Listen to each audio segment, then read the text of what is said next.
Ang higad sang dalan nga gintup-an sang binhi amo ang mga tao sang pagkabati nila sang pulong sang Dios.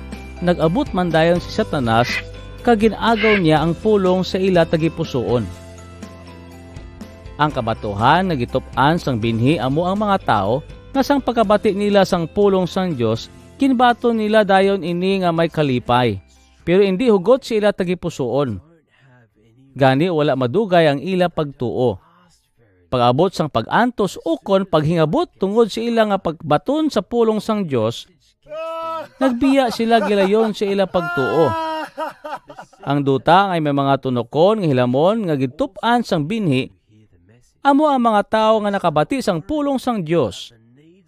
Ugaling tungod sa mga palaligban sa pangabuhi kag paghimulat nga makamanggad kag tungod sa sobra nga handom sang iban nga mga butang, nalipatan nila ang pulong sang Dios nga ila nabatian kag wala ini namunga sa ila kabuhi.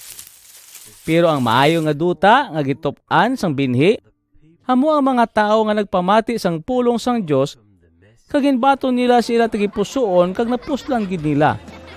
Ang iban hustuhan lang ang ila napuslan sa ila nabatian. Ang iban madamo kag ang iban madamo gid.